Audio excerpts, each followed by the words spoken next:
This next family, Francisco Nunez and Eva Hernandez, are also applicants from the Latino community, and we want them to tell their story.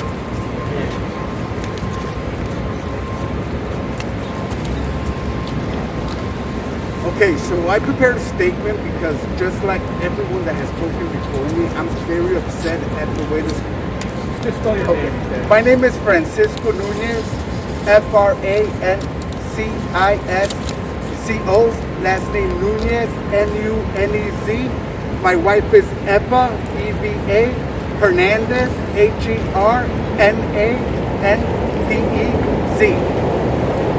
So I prepared a statement because, just like the people that spoke before me, I'm very upset at this process.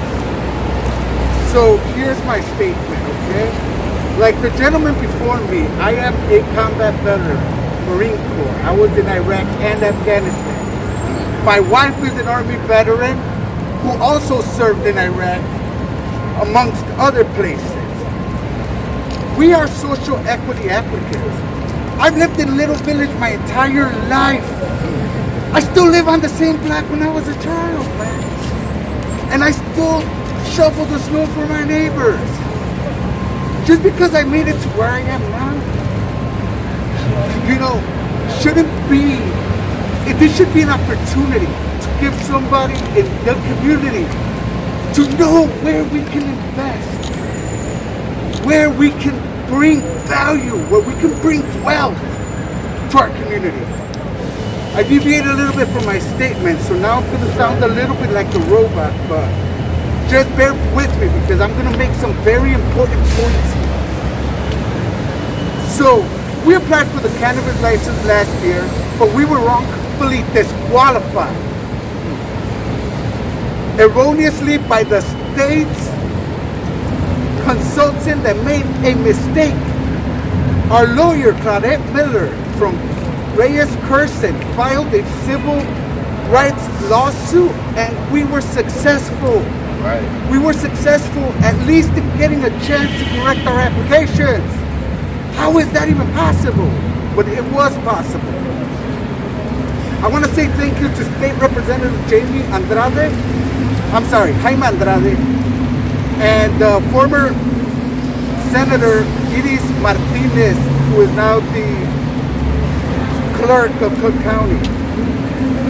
We appreciate the governor directing the regulators to correct the consultant's mistake and to give my wife and me and all the other teams who were wrongfully disqualified the opportunity we deserve. Our struggle for equity and cannabis in the cannabis industry continues.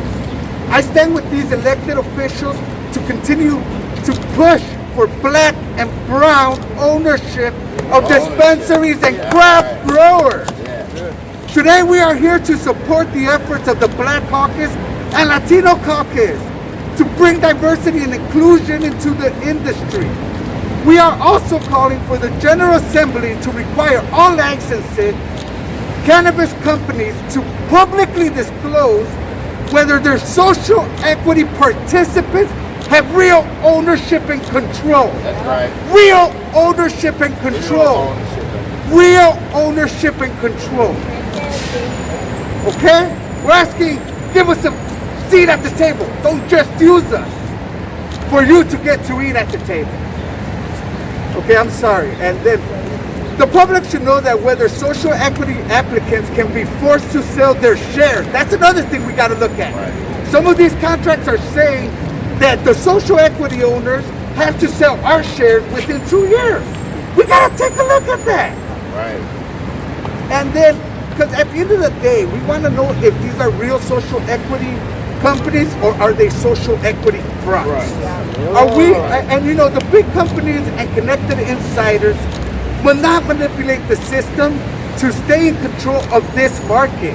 The wealth from the booming cannabis industry needs to come back to the Black and Latino communities.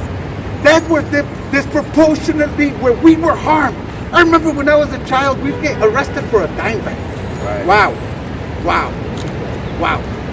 Public disclosure is essential to achieving the real social equity. Thank you very much. Thank you, Ricky. Well put. Thank you.